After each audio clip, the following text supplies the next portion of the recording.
എല്ലാവർക്കും നമസ്കാരം. എൻ്റെ മറ്റൊരു ടെക്നിക്കൽ വീഡിയോയിലേക്ക് ഞാൻ എല്ലാവരെയും സ്വാഗതം ചെയ്യുന്നു.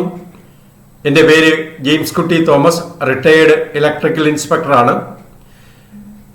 ഇപ്പോഴും ഒരു ദുഃഖകരമായ വാർത്തയാണ് എനിക്ക് നിങ്ങളെ അറിയിക്കുവാനുള്ളത്. കാരണം ഇന്നലെ പാലക്കാട് ഒരു അപകടമുണ്ടായി. ഒരു കരാർ തൊഴിലാളി ഷോക്കടിച്ചു മരിച്ചു. ഒരിക്കലും സംഭവിച്ചുകൂടാത്ത തരത്തിലുള്ള ഒരു അപകടമാണ് അവിടെ ഉണ്ടായത്. കാരണം ഇവർ ജോലി ചെയ്ത പോസ്റ്റിൽ നിന്ന് 4 സ്പാൻ അകലെ കൂടെ കടന്നു പോകുന്ന 33 kV സപ്ലൈ അടിച്ചാണ് ആള് മരിക്കുന്നത്. പക്ഷെ ഇതെങ്ങനെ സംഭവിക്കും? ആ പോസ്റ്റും ഈ പോസ്റ്റും തമ്മിൽ ലൈൻ കോമൺ ആയിട്ട് പോകുന്നതുമില്ല. പിന്നെ ഇതെങ്ങനെ നടന്നു? എവിടെയാണ് വീഴ്ച? ഇങ്ങനെയുള്ള കാര്യങ്ങൾ ആണ് നമ്മളിന്ന് ചർച്ച ചെയ്യുന്നത്. മറ്റ് വീഡിയോയിലേക്ക് ഞാൻ പറഞ്ഞിട്ടുള്ളതുപോലെ നമ്മൾ ആ അപകടത്തിലേക്ക് വളരെ അധികമായിട്ട് നമ്മൾ കയറി ചെല്ലുന്നില്ല. പക്ഷേ ഒരു പൊതുജനത്തിന്റെ പ്രതിനിധി എന്നുള്ള തരത്തിൽ എൻ്റെ ഒരു വോയിസിന്റെ ആവശ്യകത അവിടെ ഉണ്ടോ? ആ തരത്തിൽ എനിക്ക് എന്ത് സംസാരിക്കാൻ പറ്റും? അല്ലെങ്കിൽ പൊതുജനങ്ങൾക്ക് വേണ്ടി ഈ അപകടം വീണ്ടും ആവർത്തിക്കാതിരിക്കാൻ വേണ്ടി എനിക്കെന്ത് കോൺട്രിബ്യൂട്ട് ചെയ്യാൻ പറ്റും? അതാണ് ഇന്നത്തെ വീഡിയോയിൽ വിഷയം. നമുക്ക് വിഷയത്തിലേക്ക് കടക്കാം. ഇപ്പോൾ നിങ്ങൾക്ക് സ്ക്രീനിൽ കാണാം, പാലക്കാട് ഇലക്ട്രിക്കൽ ഡിവിഷന്റെ കീഴിൽ പറളി സെക്ഷനിലെ ഒരു LT പോസ്റ്റ് വണ്ടി ഇടിച്ച് തകർന്നതിനാൽ ആ പോസ്റ്റ് മാറ്റുന്ന ജോലിയിൽ ഏർപ്പെട്ട കോൺട്രാക്ടറുടെ സ്റ്റാഫായ ശ്രീ മണികണ്ഠൻ ആണ് ഈ അപകടത്തിൽ ഇരയായത്. ഈ അപകടം നടന്നത് എങ്ങനെയാണ്? കൃത്യമായ സപ്ലൈ ഓഫ് ചെയ്തിട്ടാണോ നടന്നത്? പിന്നെ അങ്ങനെയുള്ള കാര്യങ്ങളും, പിന്നെ എവിടെയാണ് നമുക്ക് ഒരു വീഴ്ച വന്നത് എന്നുള്ള ഒരു ചിന്തയും ഇതിനകത്തൂടെ നമുക്ക് കടത്തിവിടാം. ഇതില് നമ്മൾ ഒരു അപകടം നടന്നാൽ ഇലക്ട്രിക്കൽ ഇൻസ്പെക്ടർ അന്വേഷണം നടക്കും. അങ്ങനെയുള്ള കാര്യങ്ങളിലൊന്നും നമ്മൾ കൂടുതൽ ഇന്റർഫിയർ ചെയ്യുന്നില്ല. പോലീസിന്റെയും ഇലക്ട്രിക്കൽ ഇൻസ്പെക്ടറുടെയും അന്വേഷണങ്ങൾ അങ്ങനെ നടക്കട്ടെ. പക്ഷെ ഇതിൽ എവിടെയൊക്കെ വീഴ്ച വന്നിട്ടുള്ളതുപോലെ ഇത് സ്റ്റഡി ചെയ്ത എനിക്ക് തോന്നി. അത് ഞാൻ പൊതുജനങ്ങളുമായിട്ടൊന്ന് പങ്കുവെക്കണമെന്ന് എനിക്ക് തോന്നി. അതിനുവേണ്ടിയാണ് ഈ വീഡിയോ. ഇതില് ഷോക്കടിച്ച് ഇദ്ദേഹം ആ പോസ്റ്റില് സുരക്ഷാ ബെൽറ്റിൽ തൂങ്ങിക്കിടക്കുകയായിരുന്നു എന്ന് ഇതില് കാണുന്നുണ്ട്. എന്നിട്ട് അവിടെ കൃത്രിമ ശ്വാസോച്ഛ്വാസം കൊടുത്തു. എന്നിട്ട് കൊടുത്തുകൊണ്ട് ആശുപത്രിയിൽ എത്തിച്ചു. ഇതാണ് സംഭവിച്ചത്. ഈ ഇദ്ദേഹത്തിന്റെ മരണത്തിൽ ഞാനും ദുഃഖം അറിയിക്കുന്നു.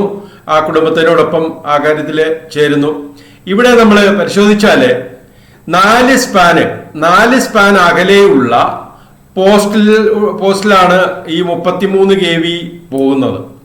അപ്പൊ ആ 33 kV ലൈനും ഇദ്ദേഹം വർക്ക് ചെയ്യുന്ന ലൈനും തമ്മിൽ ഒരു ബന്ധവുമില്ല. പക്ഷെ ഇതെങ്ങനെയാണ് പിന്നെ സംഭവിച്ചത്? അതാണ് നമ്മൾ ഇന്നത്തെ ചിന്തയ്ക്കെടുക്കുന്നത്. ഇതില് ശരിക്കും അവര് പോസ്റ്റ് മാറ്റി പുതിയ പോസ്റ്റ് അവിടെ സ്ഥാപിച്ചു.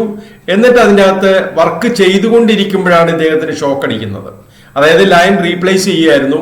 സ്ട്രീറ്റ് മെയിൻ അതിൻ്റെ അകത്ത് ചെയ്ത് പകുതിയാക്കി വെച്ചിരിക്കുകയായിരുന്നു. ആ സമയത്താണ് ഇദ്ദേഹത്തിന് ഈ അപകടം ഉണ്ടാകുന്നത്. ആ നൈമിഷികമായിട്ട് ആ മൊമെന്റിൽ തന്നെ ഇവിടെ ഈ 33 kV പോസ്റ്റിലെ ഒരു ക്രോസ് ആം ഉണ്ടല്ലോ, ക്രോസ് ആമിനും ആ ലൈനിനും ഇടയ്ക്ക് തീ പിടിച്ചിട്ടുണ്ട്. ആ തീ പിടിച്ചത് അവിടെ പബ്ലിക് കണ്ടതാണ്. അതെങ്ങനെയാണ് സംഭവിച്ചത്? അതേ സമയത്ത് തന്നെ സബ്സ്റ്റേഷനിൽ എർത്ത് ഫോൾട്ട് ഇൻഡിക്കേഷൻ വന്നു, സപ്ലൈ ഓഫ് ആകുന്നു. ആ സമയത്ത് തന്നെ ഇദ്ദേഹത്തിന് ഷോക്ക് അടിക്കുകയും ചെയ്യുന്നു. ഈ 33 kV ലൈനിലെ ഇൻസുലേറ്റർ ഫ്ലാഷ് ആകുന്നു.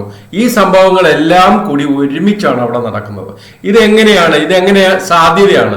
ഒരിക്കലും ഇലക്ട്രിക്കൽ ലൈനുകൾ തമ്മിൽ യാതൊരു ബന്ധവുമില്ല. എന്നിട്ടും ഇതെങ്ങനെ നടന്നു?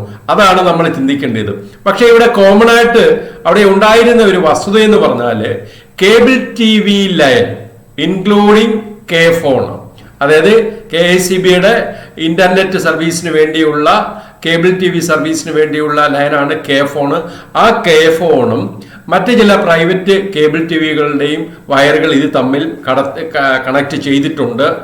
അല്ലാതെ പവർ ലൈൻ തമ്മിൽ യാതൊരു ബന്ധവുമില്ല. എന്നിട്ട് ഇത് കഴിഞ്ഞ് പരിശോധിച്ചപ്പോൾ ആ 33 kVയുടെ തൊട്ട് താഴെ ആ കുറച്ച് ഭാഗം കരിഞ്ഞിരിപ്പോണ്ട് ഈ കേബിള് കത്തിയിട്ടുണ്ട്.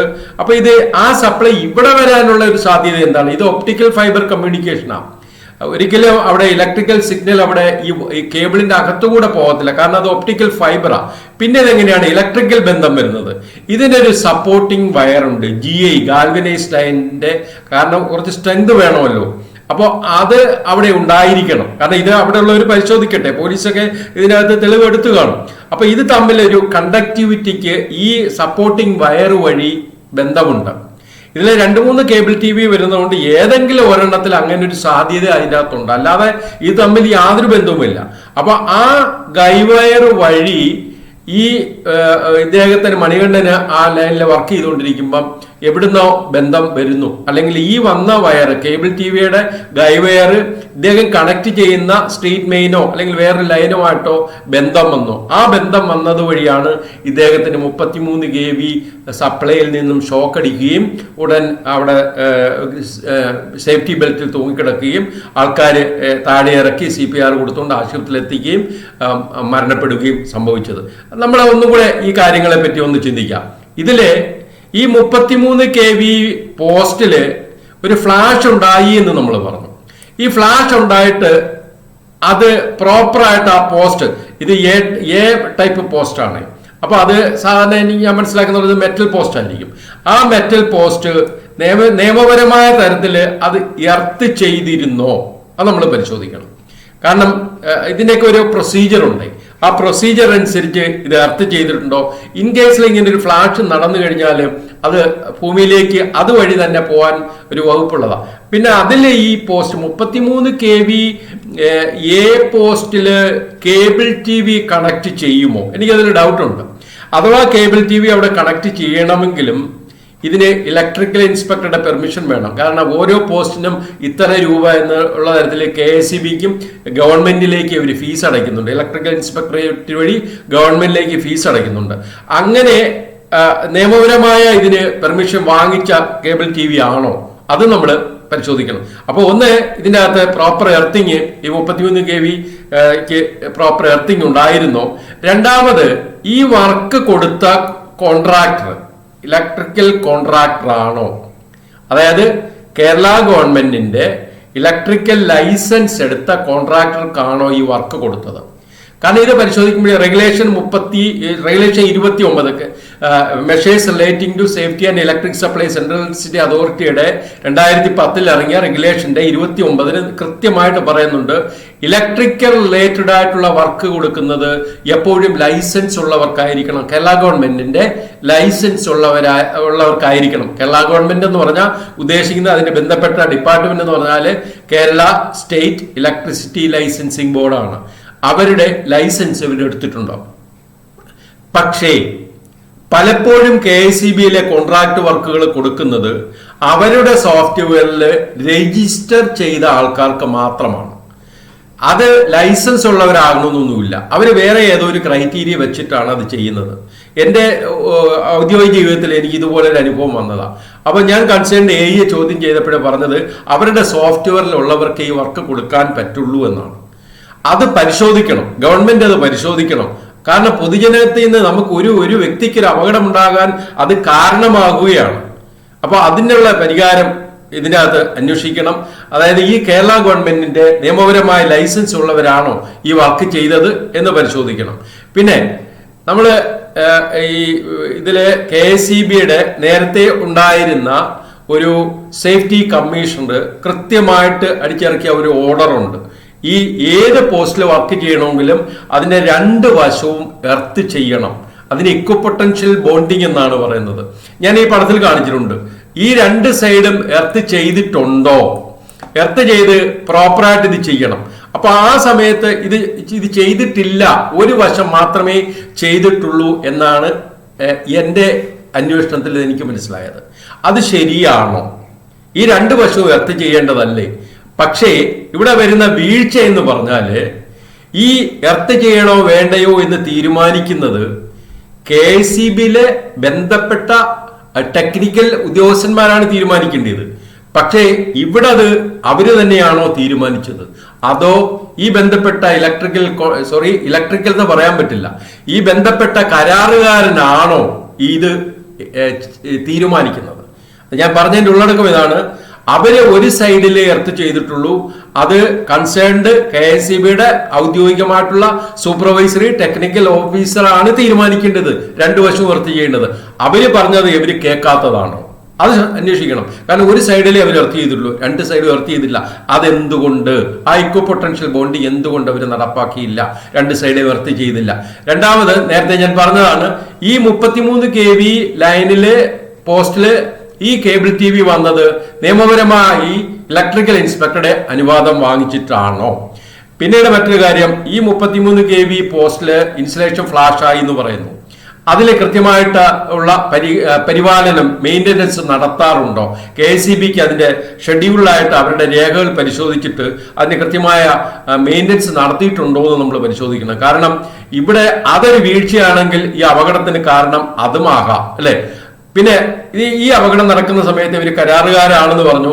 അവർ ഈ ഫിഗറിൽ കാണിച്ചിട്ടുള്ള പോലെ അത്യാവശ്യത്തിന് എല്ലാ സേഫ്റ്റി പ്രിക്കോഷൻസും അവരെടുത്തോ, സേഫ്റ്റി ഉപകരണങ്ങൾ അവർ ഉപയോഗിച്ചോ?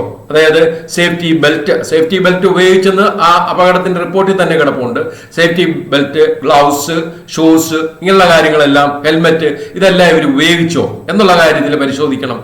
അപ്പോൾ ഈ പറഞ്ഞതിന്റെ ഉള്ളടക്കം ഇപ്പൊ ഞാൻ ആ സ്ക്രീനിൽ വിശദമായിട്ട് എഴുതിയിട്ടുണ്ട്. അതായത് ഇവര് ഒന്ന് സുരക്ഷാ ഉപകരണങ്ങൾ ഇവർ കൃത്യമായിട്ട് ഉപയോഗിച്ചോ, അത് പരിശോധിക്കണം. പിന്നെ രണ്ടാമത്, ഇവര് ഈ രണ്ട് വശവും എർത്ത് ചെയ്തിരുന്നോ? അതായത് ഇക്വ പൊട്ടൻഷ്യൽ ബോണ്ടിങ് കൃത്യമായിട്ട് ചെയ്തിരുന്നോ? KSEBയുടെ ആ ഓർഡർ പ്രകാരമുള്ള ഇക്വ പൊട്ടൻഷ്യൽ ഇവർ ചെയ്തോ? അത് എവിടെയാണ് അതിന്റെ അഥവാ ചെയ്തിട്ടില്ലെങ്കിൽ അതിന്റെ വീഴ്ച എവിടെയാണ് വന്നത്? അടുത്തത്, അതാത് ലൈനുകളുടെ ഉത്തരവാദിത്തമുള്ള, അതായത് ഈ KSEBയുടെ ഉദ്യോഗസ്ഥർക്ക് അവർക്ക് പവർ ഡെലിഗേഷൻ ഉണ്ട്. അതായത് 11 kV ആണെങ്കിൽ ഒരാള്, അല്ലെങ്കിൽ LT ആണെങ്കിൽ ഒരാള്, അങ്ങനെ സൂപ്പർവിഷന്റെ പവർ ഡെലിഗേഷൻ ഉണ്ട്. ആ ഡെലിഗേറ്റഡ് ആയിട്ടുള്ള ഉദ്യോഗസ്ഥന്മാരുടെ സൂപ്പർവിഷൻ ഈ വർക്കിന്റെ അകത്ത് വർക്ക് തീരുന്നവരെ ഏൽപ്പിച്ചിട്ടുണ്ടോ? അങ്ങനെ ഒരാള് അവിടെ ഉണ്ടായിരുന്നുവോ എന്നുള്ളത് പരിശോധിക്കണം. പിന്നെ ലൈസൻസ് ഉള്ളവർക്കാണോ, അതായത് കേരള സ്റ്റേറ്റ് ഇലക്ട്രിസിറ്റി ലൈസൻസിംഗ് ബോർഡിന്റെ ലൈസൻസ് ഉള്ളവർക്കാണോ ഈ വർക്ക് കൊടുത്തത്? അതെവിടെയാണ് വീഴ്ച വന്നത്? ഇനി അത് കൺസേൺഡ് അവരുടെ സോഫ്റ്റ്വെയറിന്റെ പ്രശ്നമാണെങ്കിൽ അതിന് മാറ്റം വരുത്തണം. അതിന് മാറ്റം വരുത്തണമെങ്കിൽ, എന്റെ ഒരു അഭിപ്രായം എന്ന് പറഞ്ഞാൽ, മാറ്റം വരുത്തണമെങ്കിൽ ഇലക്ട്രിക്കൽ ഇൻസ്പെക്ടർ വളരെ സ്ട്രിക്റ്റ് ആയിട്ട് ഇതിന് തീരുമാനം എടുക്കണം. കാരണം അവിടെ നടപടി എടുക്കണം. കാരണം അത് എന്തുകൊണ്ട് അത് ലൈസൻസ് ഉള്ളവർക്ക് വർക്ക് കൊടുക്കുന്നില്ല എന്നുള്ള കാര്യം നമ്മൾ കൃത്യമായിട്ട് അന്വേഷിക്കണം. ഇനി ഇതിലെ കരാറുകാരനാണെങ്കിലും മുകളിൽ സൂചിപ്പിച്ച 1, 2, 3 ഇവ ഉറപ്പുവരുത്തേണ്ട ഉത്തരവാദിത്വം ആ ലൈനിന്റെ ഉത്തരവാദിത്തമുള്ള KSEB സ്റ്റാഫാണ്. കാരണം ഈ ഞാൻ പറഞ്ഞല്ലോ, അത് സേഫ്റ്റി പ്രിക്കോഷൻസ് എഴുതിയിരിക്കുന്ന സേഫ്റ്റി ബെൽറ്റ് ഉപകരണങ്ങൾ ഉപയോഗിച്ചോ, സേഫ്റ്റി ബെൽറ്റ്. കാരണം ഇപ്പൊ അപകടം നടന്നു കഴിഞ്ഞിട്ട് പറയാണ് KSEB സ്റ്റാഫ് പറയാണ് ഞാൻ കണ്ടില്ല, ഞാൻ അറിഞ്ഞില്ല എന്ന് പറയാൻ പറ്റത്തില്ല. അപ്പൊ ആ 3 കാര്യങ്ങൾ അവർ ഉത്തരവാദിത്തം ഉറപ്പുവരുത്തിയിരിക്കണം. അതായത് സുരക്ഷാ ഉപകരണങ്ങൾ ഉപയോഗിച്ചിട്ടുണ്ടോ, രണ്ട് സൈഡ് എർത്ത് ചെയ്തിട്ടുണ്ടോ, പിന്നെ ഇതിനകത്ത് സൂപ്പർവിഷൻ നടന്നിട്ടുണ്ടോ എന്നുള്ള കാര്യം ബന്ധപ്പെട്ട KSEB സ്റ്റാഫ് അന്വേഷിക്കണം. പിന്നീട് ഇതിന്റെ ഇവർക്ക് വർക്ക് കൊടുത്തതിന്റെ കൃത്യമായ രേഖകൾ ഉണ്ടോ എന്ന് നോക്കണം. കാരണം ഇവരുടെ രേഖകളിൽ ഇത് പെടുത്തിട്ടുണ്ടെങ്കിൽ മാത്രമേ ഇതിനെപ്പറ്റി ചോദ്യം ചെയ്യാനായിട്ട് നമുക്കൊരു ഇതുള്ളൂ. അതുകൊണ്ട് കൃത്യമായ രേഖകളിലൂടെയാണോ അതോ അൺഓതറൈസ്ഡ് വർക്കാണോ ഇവിടെ നടന്നത്? എങ്ങനെയായാലും ഒരു വിഷമം എന്താന്ന് വെച്ചാൽ, നമുക്ക് ഒരു ജീവൻ കൂടി നഷ്ടപ്പെട്ടു. വീണ്ടും ദിവസേന അപകടങ്ങൾ ഉണ്ടായിക്കൊണ്ടിരിക്കുകയാണ്. ഈ പ്രവണതയ്ക്ക് ഒരു അവസാനം നമുക്ക് വേണം. ഇതെന്തുകൊണ്ട് നടക്കുന്നു, വീണ്ടും നടക്കുന്നത് എന്തുകൊണ്ടാണെന്ന് എൻ്റെ ഒരു വ്യക്തിപരമായ ഒരു അഭിപ്രായം ഞാൻ ഉറപ്പിച്ചു പറയുകയാണ്. ഈ നിയമങ്ങളിൽ ഒരുപാട് വീഴ്ചകൾ വരുന്നുണ്ട്. കൃത്യമായിട്ട് അത് അപ്ലൈ ചെയ്യുന്നില്ല. എവിടെ നിന്നെങ്കിലും ഒരു പ്രഷർ വന്നിട്ട് അതിൻ്റെ അകത്ത് ഒരു നടപടി എടുക്കാൻ പറ്റാത്ത തരത്തിലേക്ക് കാര്യങ്ങൾ പോകുന്നുണ്ടോ എന്ന് സംശയമുണ്ട്. ഇതില് ഭാവിയിൽ വരുന്ന കാര്യം എന്ന് പറഞ്ഞാൽ, ഇതില് പോലീസ് കേസ് എടുക്കുന്നുണ്ട്.